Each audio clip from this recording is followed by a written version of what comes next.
Hello my dear friend, आज हम class 10th का ऑब्जेक्टिव लेके आए हैं पॉलिनोमियल का। आपने 10 ऑब्जेक्टिव देख लिए थे अभी एक दो तीन दिन तक अभी ऑब्जेक्टिव चलेगा, सिर्फ ऑब्जेक्टिव। उसके बाद हम नया चैप्टर स्टार्ट करेंगे। तो आइए 11 नंबर ऑब्जेक्टिव देखिए।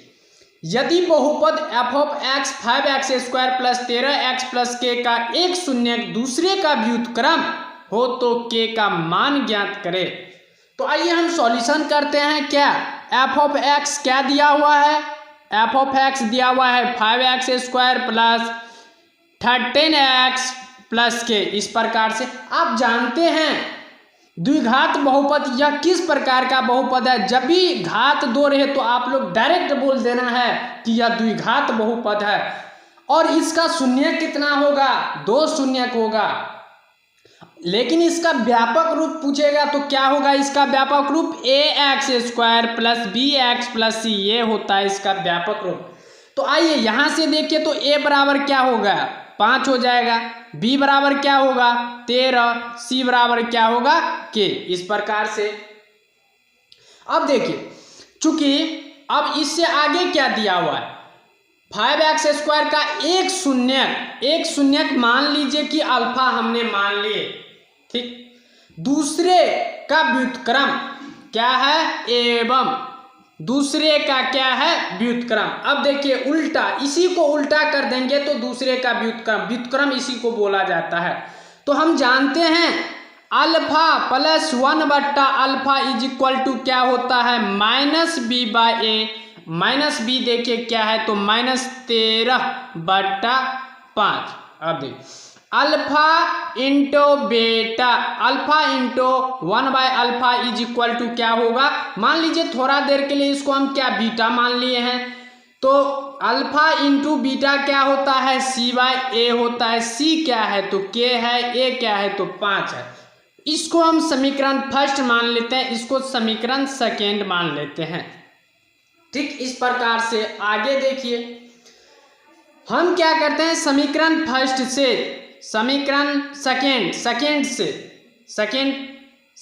सेकेंड से क्या करते हैं तो alpha into 1 by alpha is equal to क्या होगा? के बाय 5। अब देखिए अल्फा से अल्फा कैंसिल, बच गया क्या तो 1 बराबर के बट्टा 5। अब देखिए यहाँ से के बाय 5 बराबर लिख सकते हैं 1, तो कोना कोनी गुना होगा तो के बराबर 5। अब ऑप्शन में चेक कीजिए, ऑप्शन में ए दिया है 0, बी में 5, सी में 1/6, डी में 6। तो इसका करेक्ट ऑप्शन क्या होगा? बी होगा। B is the correct option. इस प्रकार से 11 ऑब्जेक्टिव हो गया। अब इससे आगे ऑब्जेक्टिव देखिए। अब देखिए 12 नंबर ऑब्जेक्टिव। द्विघात बहुपद x square minus 13x plus 36 के शून्यक है। तो आइए सॉल्यूशन इसका देखते हैं। क्या है द्विघात बहुपद? जब भी घात 2 है तो पकड़ लेना है कि यह किस प्रकार का बहुपद होगा, तो द्विघात बहुपद। ऑब्जेक्टिव में पूछेगा कि दे देगा कि यह किस प्रकार का बहुपद है, तो आप लोग को डायरेक्ट देखना है, घात पे कुछ नहीं देखना है। यहाँ अगर 2 रहेगा तो डायरेक्ट समझ जाना है कि यह द्विघात बहुपद होगा। तो आइए सॉल्यूशन देखते हैं। X square minus 13x plus 36 बराबर 0। अब यहां से देखिए एक्स स्क्वायर माइनस 9 चौक 36, 9x minus 4x plus 36 is equal to 0। अब यहां से देखिए एक्स स्क्वायर क्या करें, x कॉमन कर रहे हैं क्योंकि यहाँ x इस प्रकार से देख लीजिए x इंटू एक्स और 9 इंटू एक्स। अब क्या करते हैं x कॉमन कर लिए, x कॉमन कर बच गया क्या तो x एक बच गया। चिन्ह क्या है तो माइनस का चिन्ह है, तो बच गया क्या 9।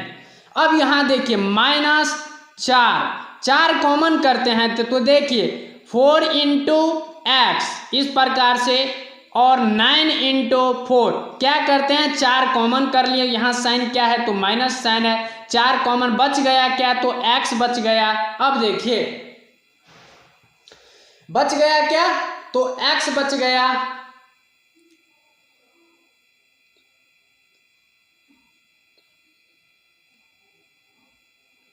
हाँ तो बच गया क्या तो x बच गया। तो यहां से देखिए अब क्या होगा, साइन किसका तो माइनस का साइन होगा। 9 इज इक्वल टू 0।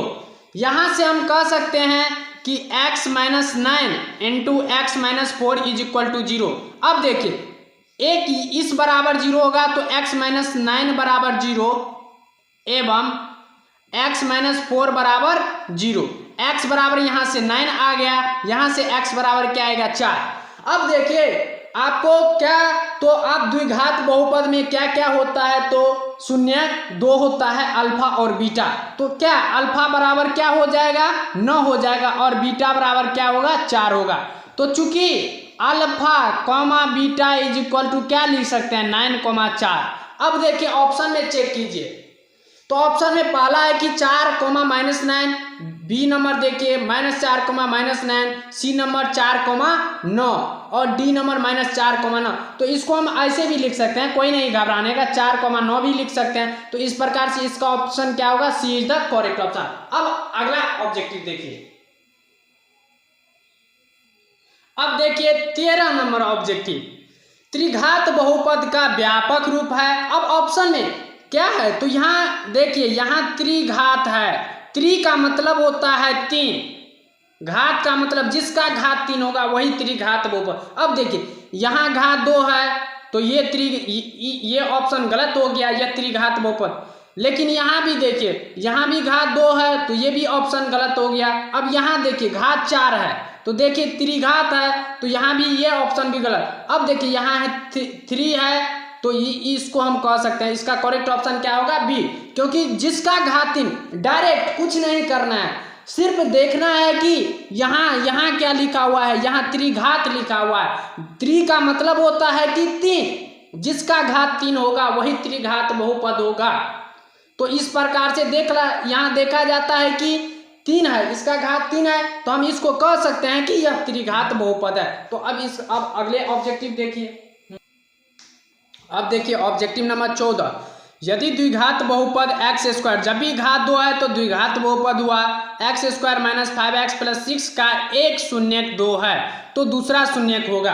तो आइए सॉल्यूशन देखते हैं, दूसरा शून्यक ऑप्शन ए से चेक कीजिए, पहला ऑप्शन से चेक कीजिए, क्योंकि px बराबर क्या दिया हुआ है कि x² - 5x + 6 दिया है। तो अब देखिए ऑप्शन P3, यहाँ देखिए यहाँ x है तो यहाँ भी x है, यहाँ 3 है तो यहाँ 3 भी होगा, 3 का स्क्वायर -5 × 3 + 6। अब देखिए 3 × 9 -5 × 15 + 6। अब देखिए 9 और 6 कितना 15 - 5 बराबर 0। शून्य का मतलब यह हुआ कि इसको तोड़ने पर हमें क्या आना चाहिए, तो 0 आना चाहिए, वही शून्य हुआ। तो यहाँ देखिए 3 इसको सेटिस्फाइड कर रहा है। अब देखिए -3 रखिए तो -3 का स्क्वायर 9, फिर माइनस प्लस 15, नहीं ये सेटिस्फाइड नहीं करेगा, ये भी नहीं करेगा।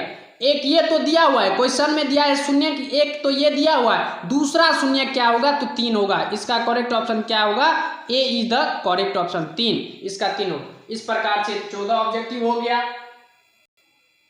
अब देखिए 15 नंबर ऑब्जेक्टिव, यदि अल्फा और बीटा बहुपद px, जब भी यहाँ घात 2 है तो क्या यह किस प्रकार का बहुपद है, तो इसको हम कहेंगे द्विघात बहुपद। द्विघात बहुपद का 2 शून्यक है, ठीक के शून्यक है तो 1/अल्फा + 1/बीटा का मान होगा। तो आइए तो 1/अल्फा + 1/बीटा, अब यहाँ से एलसीएम कीजिए तो अल्फा × बीटा। अब अल्फा से अल्फा कट गया तो यहाँ बच गया क्या, तो बीटा, प्लस बीटा से बीटा गया तो अल्फा बच गया। तो क्या हम अल्फा + बीटा इस प्रकार से लिख सकते हैं, अब बट्टा अल्फा × बीटा। अब देखिए यहाँ आप क्या किए, आप बोले कि यहाँ आप अल्फा क्यों कर दिए, देखिए 2 और 3 कितना होता है, 5 होता है, 3 + 2 कितना भी होता है, 5 होता है, सेम वही इसका रिजल्ट आता है। तो आइए देखते हैं अल्फा + बीटा आप क्या पढ़े थे, -b/a, अल्फा × बीटा c/a। अब देखिए a को हम ऊपर ले जाएंगे तो -b/a × a/c, a से a कैंसिल हो गया, -b/c, -b देखिए अब यहाँ से निकालिए -b, देखिए 4x², यहाँ से देखिए 4x² + 3x + 7, a बराबर क्या 4, b बराबर क्या 3, c बराबर 7। अब देखिए ए बी क्या है तो -b तो -3, सी क्या है तो 7 है 7। अब ऑप्शन में चेकिए, पहला देखिए 7/3 ये ऑप्शन गलत, बी देखिए -7/3 ये भी ऑप्शन गलत, 3/7 ये भी ऑप्शन गलत, -3/c इसका ऑप्शन क्या होगा D. D is the correct option. इस प्रकार से 15 ऑब्जेक्टिव हो गया। अब देखिए 16 नंबर ऑब्जेक्टिव, यदि बहुपद f of x 2x³ + 6x² - 4x + 9 का दो शून्यक का गुणनफल 3 है, तो तीसरा शून्यक होगा गिवन दिया हुआ है। क्या दिया हुआ है? गिवन दिया हुआ है। क्या दिया हुआ है? Alpha into beta into gamma क्या होता है -d/। अब बोले कि ये क्या, तो देखिए घात 3 है तो हम जानते हैं कि ये किस प्रकार का बहुपद है, त्रिघात बहुपद है। तो त्रिघात शून्यकों का गुणनफल यही होता है शून्यक। अब देखिए ये शून्यक, एक ये हो गया, एक ये 3 शून्यक हो गया, तीनों शून्यकों का गुणनफल 3 दिया हुआ है। अब क्या दिया है देखिए यहाँ दो शून्यक का गुणनफल, मान लीजिए दो शून्यक का गुणनफल अल्फा इंटू बीटा क्या है 3 दिया हुआ है, तो हमको बोलता है तीसरा शून्य। तो देखिए अल्फा इंटू बीटा के जगह हम 3 लिख सकते हैं, हाँ क्यों नहीं लिख सकते हैं। अब देखिए यहाँ से गामा बराबर -d, देखिए अब यहाँ से निकालिए 2x³ + 6x² - 4x + 9, a बराबर 2, b बराबर 6, c बराबर -4, d बराबर 9। यहाँ से देखिए d क्या है, d कितना है 9 है, तो माइनस पहले से तो 9/a कितना 2। अब यहाँ से देखिए तो गामा बराबर क्या होगा -9, ये गुना में है तो बराबर के उस साइड जाता है तो भाग में हो जाता है, 3 तिया 9। अब देखिए गामा का वैल्यू क्या होगा -3/2। यहाँ से देखिए अल्फा का वैल्यू भी 3, बीटा का वैल्यू भी 3। अब गामा तीसरा शून्यक हमको बोलता था निकालने के लिए, तो तीसरा शून्यक क्या होगा यही होगा। अब देखिए ऑप्शन में पहला में -3/2, तो यही इसका करेक्ट ऑप्शन होगा। 16 नंबर ऑब्जेक्टिव हो गया। अब देखिए 17 नंबर ऑब्जेक्टिव, यदि अल्फा बीटा गामा बहुपद इतना के शून्य को तो 1/α + 1/β + 1/गामा का मान क्या होगा। देखिए अब घात 3 है तो हम समझ लेना है कि यह किस प्रकार का बहुपद है, तो त्रिघात बहुपद। तो आइए px बराबर क्या दिया हुआ है ax³ + bx² + cx + d। यहाँ से देखिए a बराबर 1, a बराबर a, यहाँ से वही होगा उतना नहीं। अब देखिए क्या दिया हुआ है कि 1/α + 1/β + 1/गामा। अब देखिए यहाँ से अब एलसीएम कीजिए तो alpha into beta into gamma हो गया।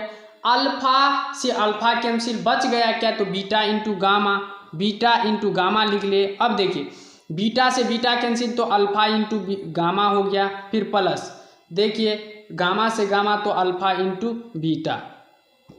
अब देखिए इसको हम ऐसे लिख सकते हैं, सजा के लिखिए alpha beta, beta gamma, gamma alpha, इस प्रकार से लिख सकते हैं सजा के, alpha into beta into gamma. आप लोग क्या पढ़े थे, alpha beta, beta gamma, gamma alpha क्या होता है c/a होता है, आप पढ़े थे c/a होता है। अब alpha into beta into gamma -d/a होता है। अब देखिए यहाँ से देखिए c/a, a ऊपर चला जाएगा तो a बट्टा बच गया क्या -d, a से a कैंसिल बच गया -c/d। -c कितना होगा ca होगा, तो इसका ऑप्शन नंबर देखिए पहला में c/a ये ऑप्शन गलत, b में c/d ये भी ऑप्शन गलत, c में -b/d ये भी ऑप्शन गलत, d देखिए -c/d, इसका करेक्ट ऑप्शन क्या होगा डी इज द करेक्ट। इस प्रकार से 17 ऑब्जेक्टिव अभी तक हो गया। अब इससे आगे ऑब्जेक्टिव देखिए।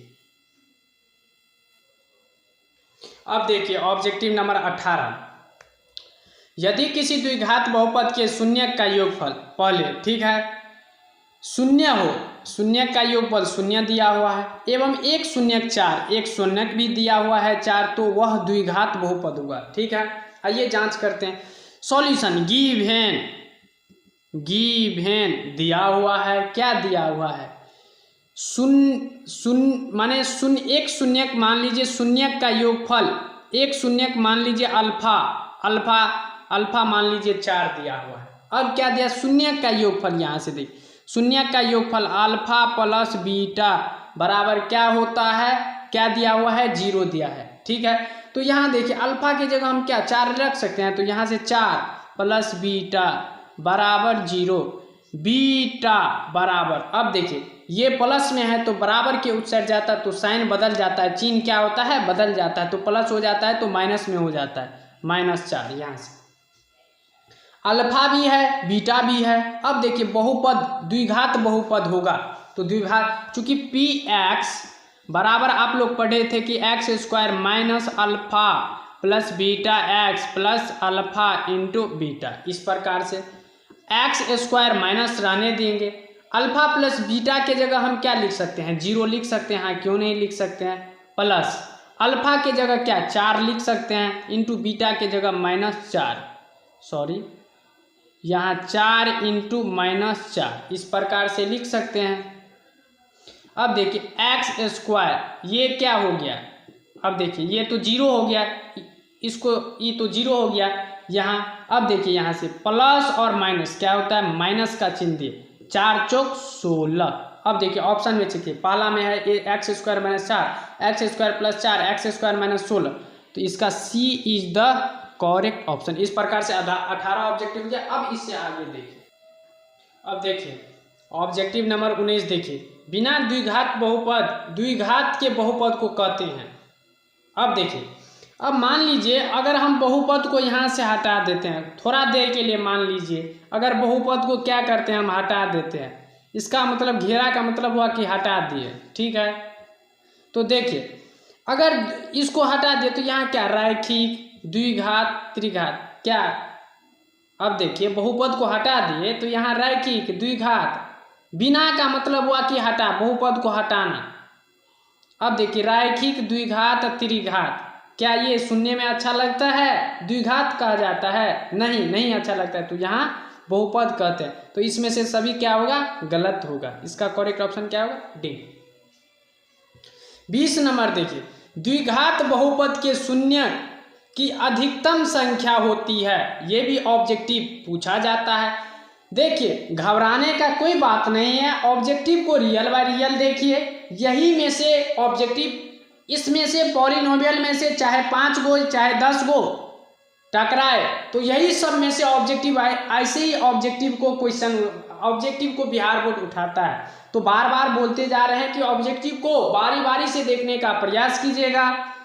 तो देखिए द्विघात बहुपद के शून्य की अधिकतम संख्या क्या होता है, क्योंकि द्विघात है तो द्वि का मतलब 2 हो गया, तो अल्फा 1 बीटा होगा, तो देखिए कितना 1 2 हो गया, तो इसका करेक्ट ऑप्शन बी होगा। अब देखिए रैखिक बहुपद ax + b का शून्यक होगा, तो देखिए रैखिक बहुपद ax + b, तो यहाँ से सॉल्यूशन हम कर सकते हैं, ax + b बराबर क्या 0, क्या ये उस साइड जाएगा तो माइनस में हो जाएगा, तो ax बराबर -b, तो x बराबर यहाँ -b/a, इसका शून्य क्या होगा, -b/a ऑप्शन होगा। अब देखिए यहाँ क्वेश्चन में द्विघात है, अब यहाँ क्या करें, द्विघात को हटा दे, यहाँ त्रिघात लिख जाए। अब पूछे कि त्रिघात बहुपद के शून्य की अधिकतम संख्या कितनी हो गया, 22 नंबर ऑब्जेक्टिव में पूछेगा कि त्रिघात बहुपद के शून्यकों की अधिकतम संख्या, तो क्या त्रि का मतलब 3, जिसका घात 3 होगा तो उसका शून्यक भी उतना ही होगा, जितना घात उसका शून्यक उतना। तो इस प्रकार से 22 ऑब्जेक्टिव अभी तक हो गया। अब इससे आगे देखिए, आज हम इतना ही तक बताएंगे, 22 ऑब्जेक्टिव तक बताएंगे। तो अगर दोस्त आपको वीडियो अच्छा लगे तो आप लाइक सब्सक्राइब कमेंट जरूर कीजिएगा और अपने दोस्त को अधिक से अधिक शेयर करने का प्रयास कीजिएगा, जिससे उसको कुछ ना कुछ बेनिफिट मिले। ऑब्जेक्टिव को हम चाहते हैं कि चैप्टर बाय चैप्टर आपका थ्योरी भी स्ट्रांग हो जाए, क्वेश्चन भी हम चैप्टर का सॉल्यूशन भी दे दिए, और साथ साथ हम चाहते हैं, क्योंकि अब बिहार बोर्ड जो होता है 100 ऑब्जेक्टिव हर एक साल पूछता है, अगले 2022 में भी पूछेगा, 2021 में पूछा गया है, तो इसी प्रकार से आपको मेन है कि आपका स्कोरिंग सब्जेक्ट जो होता है वो मैथ ही होता है। मैथ जो होता है आपका स्कोरिंग सब्जेक्ट होता है, तो आप मैथ से भी स्कोरिंग कर सकते हैं, अच्छा से अच्छा मार्क उठा सकते हैं। तो इसी प्रकार हम चाहते हैं कि मैथ आपको 100% ऑब्जेक्टिव इसमें से पूछा, ज़्यादातर ऑब्जेक्टिव से आप 100 पूछा जाता है ऑब्जेक्टिव, उसमें से क्या 50 को हमको चूज करके बनाना होता है। तो इसी प्रकार से माने आप उसमें से 100 में से चूज कर सकते हैं, जो आपको अच्छा लगे ऑब्जेक्टिव वह आप इससे चूज कर सकते हैं और बना सकते हैं। तो thank you, best of luck. अगले लेक्चर में फिर हम ऑब्जेक्टिव लेके आएंगे।